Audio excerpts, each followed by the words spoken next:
شعری مجموعے حادثوں کے درمیان کے تعلق سے کچھ باتیں عرض کرنے کے لیے مجھے حکم ملا۔ یہ شعری مجموعہ ابھی چند روز پہلے مجھ تک پہنچا تھا اور میں نے اسے جب تک پڑھا جب تک اس کی رونمائی کا وقت آ گیا تو کچھ باتیں نوٹ کے طور پہ میں نے لکھی تھی، وہ تو 4-5 منٹ میں پڑھ کے سنا دیتا ہوں۔ مظہر امام کی شاعری مقامی تناظر میں آفاقی فکر کی مثال ہے۔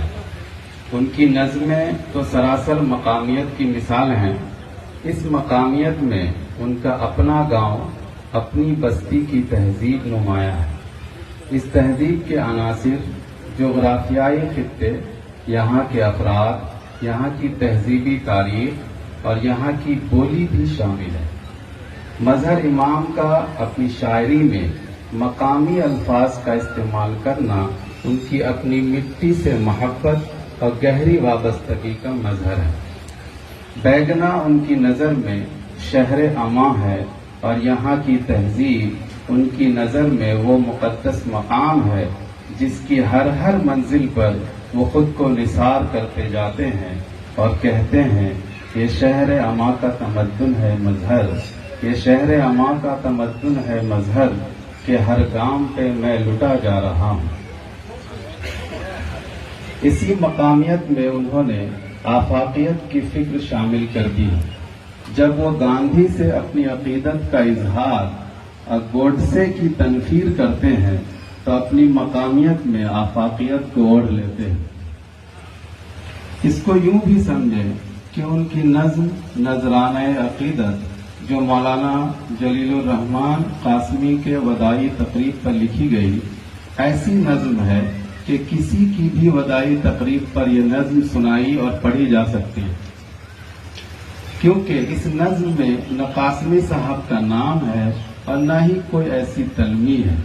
یہ نظم جتنی رواں ہے اتنی ہی سچی ہے۔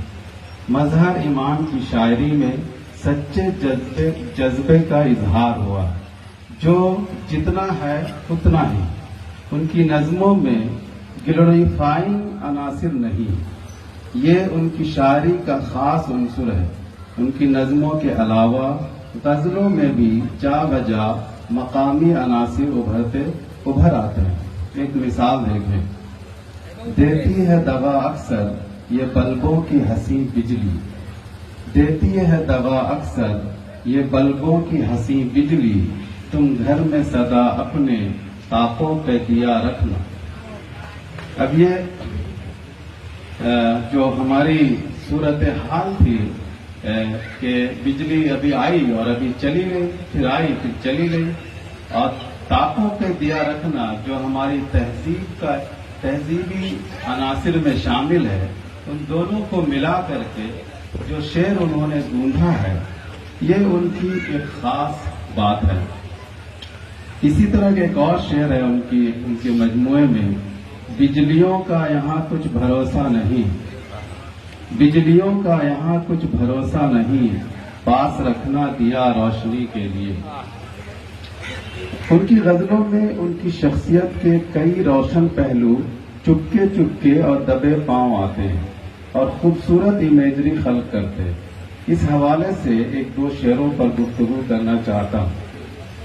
پہلے یہ شعر دیکھیں، ان کا حسن سلوک دیکھیں گے، ان کا حسن سلوک دیکھیں گے، بڑھ کے کوئی سوال مت کرنا۔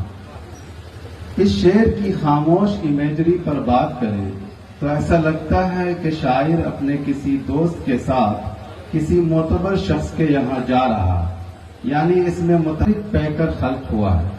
شاعر کا ہمسفر یا ساتھی بڑبولا ہے یا تیز گو ہے۔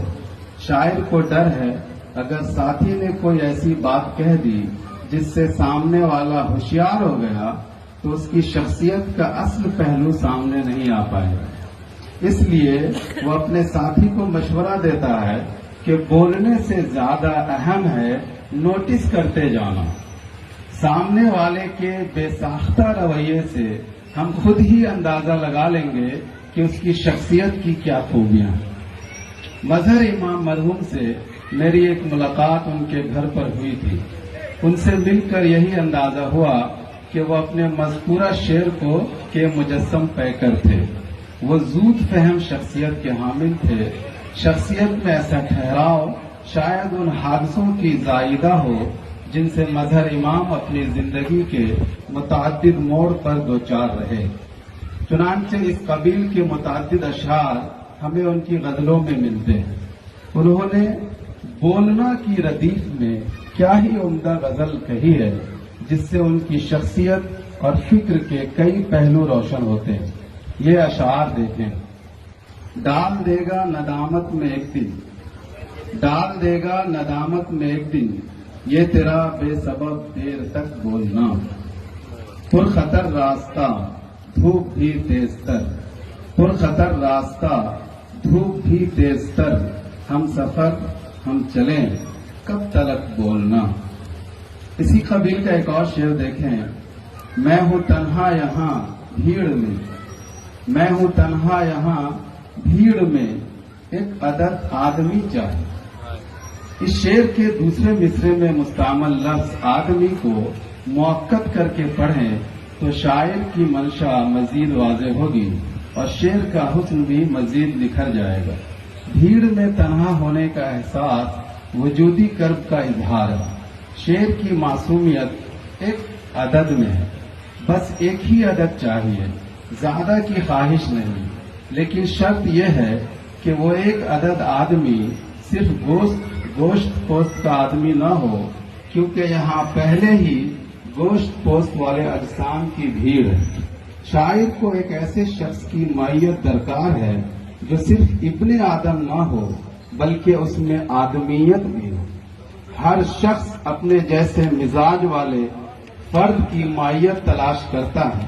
اس طرح اس شعر سے شاعر کی جو پیاری شخصیت ابھرتی ہے وہ ان کی آدمیت طلبی کے ساتھ آدمیت پسندی کی بھی غماز ہے. اس نقطے کی وضاحت ان کے اس شعر سے بھی ہوتی ہے. زباں سے کہنا، ادا سے باتیں بیان کرنا، کمال کیا ہے.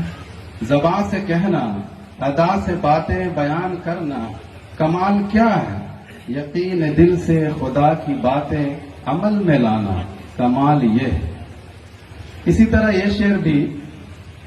مجھ میں حساس دل ہے ورنہ میں، مجھ میں حساس دل ہے ورنہ میں، درد سہ کر وفا نہیں کرتا. مجھے امید ہے کہ ان کی شاعری بیگنا کے در و دیوار کے درمیان گونجتی رہے گی اور دعا کرتا ہوں کہ ان کی شاعری بیگنا کے باہر کی گلیوں میں بھی گونجے اور ان کی یہ آرزو پوری ہو. یاد تیری آئے مظہر یوں غزل تو چھیڑ دے، یاد تیری آئے مظہر یوں غزل تو چھیڑ دے، گونجتی رہ جائے جو دیوار و در کے درمیان. ایک آخری شعر جو مجھے ان کے مجموعے میں بہت پسند آیا مشترکہ تہذیب کی روایت کے انسلاک کی وجہ سے، وہ یہ ہے. کون یادوں کے حسین